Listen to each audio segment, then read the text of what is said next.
Kaum muslimin dan muslimat yang dimuliakan Allah Subhanahu wa taala, Muhammad bin Wasi' menceritakan ada seorang salaf yang tidur bersama istrinya.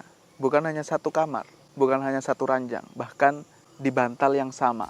Di malam hari tersebut dan di malam-malam yang biasa dia lalui, sang suami biasa meneteskan air mata karena bermunajat, karena berzikir, mengingat Allah Subhanahu wa taala dalam doanya, dalam bertaubat dan istighfar, sehingga meneteskan air mata bahkan sampai membasahi pipinya. Tapi istrinya tidak tahu sama sekali, apalagi orang lain di luar.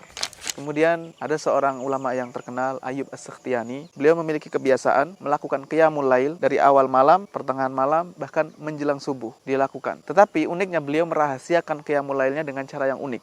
Di awal malam dan di pertengahan malam, beliau tidak mengeraskan bacaannya. Tetapi di akhir, menjelang subuh, barulah dikeraskan bacaannya. Sehingga orang-orang mengira baru bangun menjelang subuh tersebut, lalu sholat malam, sehingga sholatnya hanya sebentar. Padahal faktanya semalam suntuk atau lebih panjang lagi.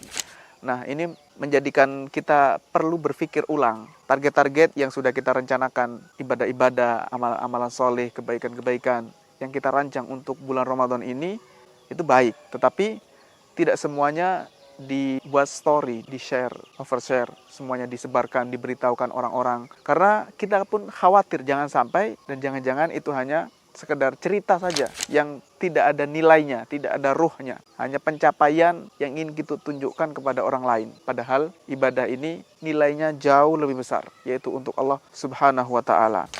Maka bukan berarti kita menyendiri kemudian tidak di-share, akhirnya ibadah kita semakin sedikit. Bukan begitu.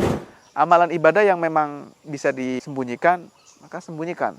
Tetapi untuk ibadah yang memang harus ditampakkan, misalnya sholat tarawih berjamaah, ya semua orang pasti tahu. Kemudian iktikaf, kita akan bertemu dengan orang-orang, juga tidak mengapa. Apakah kita sudah merencanakan ibadah-ibadah tersebut, kemudian kita akan berusaha, maka inilah komitmen kita. Jawaban ada di pikiran kita masing-masing.